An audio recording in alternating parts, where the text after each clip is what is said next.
নমস্কার, অঙ্কিতা ব্লগে ওয়েলকাম সবাইকে। হাই, দেখো আমরা সবাই চলে এসেছি। এটা হচ্ছে প্রাচীর ভাই রোহান। আমরা এসেছি দিল্লির লোটাস টেম্পেলে। এখানে সবাই মিলে ঈদের দিন ঘুরতে চলে এসেছি।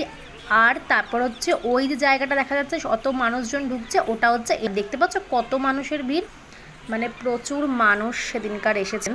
আর ভিড়ও হয়েছিল, ঈদের দিন ছিল, ছুটির দিন ছিল, তারপর নবরাত্রি চলছিল সেই সময় দিল্লি নয়ডাতে, তো সেই জন্য ভিড় তো হবেই। আর আমরা এই যে এটা হচ্ছে লোটাস টেম্পল, আর সুন্দর কি সুন্দর সাইডে বাগানের মতনগুলো করা, কিন্তু ওখানে এন্ট্রি মানে করতে দিচ্ছিল না, ঢুকতে দিচ্ছিল না, ব্যারিকেড করে দিয়ে বন্ধ করে দেওয়া হয়েছিল। রাস্তাটা খালি রাস্তার ওপর দিয়ে এন্ট্রি করো, ওদিক দিয়ে এক্সিট হয়ে যায়, এরকম ছিল। তো এই যে লোটাস টেম্পলের ভেতরেও সুন্দর যাওয়ার জায়গা আছে।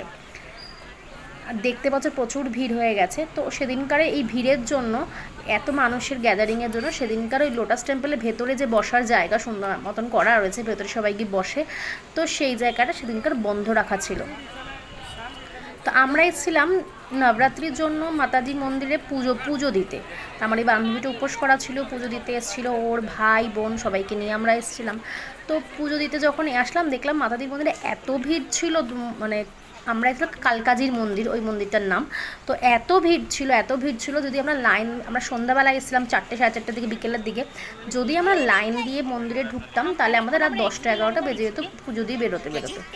তো সেই কারণে বাইরে থেকে আমরা নমস্কার করে আমরা চলে আসি পাশেই লোটাস টেম্পল, তো এখানে চলে আসি। তো এখানে এসেও দেখি প্রচণ্ড পরিমাণে লাইন, বাইরে বিভৎস লাইন, কিন্তু কি তাড়াতাড়ি করে লোক ঢোকা মানে এন্ট্রি করার ছিল বলে অতটা প্রবলেম হয়নি, আমরা ঢুকে গেছি।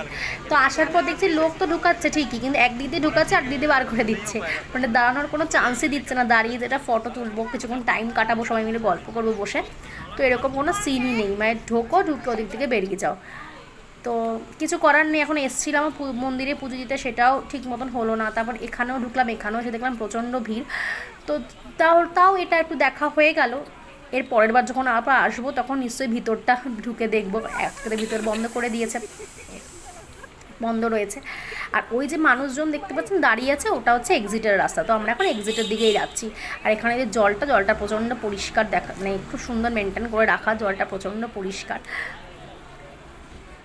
তো ফটো তুলবই বা কী করে, ফটো তুলতে পারছি না। ফটো তুলতে গেলে একটু সিকিউরিটি গার্ডরা দাঁড়াতে বেশিক্ষণ দিচ্ছে না, আর ফটো তুলতে গেলে এত লোকের ভিড়, লোক হেঁটে যাচ্ছে, তো মানুষজন ক্যামেরার সামনে চলে আসছে, তো ফটো ঠিক করে তোলা পসিবল হচ্ছে না। তো আমরা ঠিক করলাম চলো বেরিয়েই যাই, দাঁড়িয়ে কোনো লাভ নেই। আর আমার বান্ধবীটা উপোস করা ছিল, তো সেই সারাদিন না খাওয়া ছিল, ওরও একটু কষ্ট হচ্ছিলো।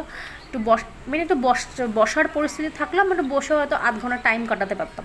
তো আমরা এখন এক্সিটের দিকে যাচ্ছি। এবার আমরা ওদিক থেকে এক্সিট দিয়ে বেরিয়ে আমরা ওদিক থেকে বাড়ির পথে রওনা দেব। তো আর একটা কথা বলে এটা কি, ভিডিওটা অবশ্যই ভালো লাগে লাইক শেয়ার সাবস্ক্রাইব অবশ্যই করে দেবেন।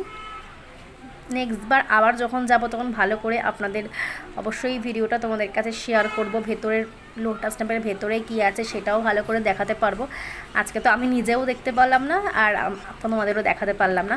আর একটু গরম ওয়েদারটা ছিল, আর গরমও ছিল, হাওয়াও ঠিক মতন চলছিল না। তো সেই জন্য এবার আর দাঁড়িয়ে কাজ নেই, ভাবলাম চলো বাড়ির দিকেই রওনা দিই। এখানেই ভিডিও শেষ করলাম। নমস্কার, টাটা, বাই বাই, ভালো থাকবেন।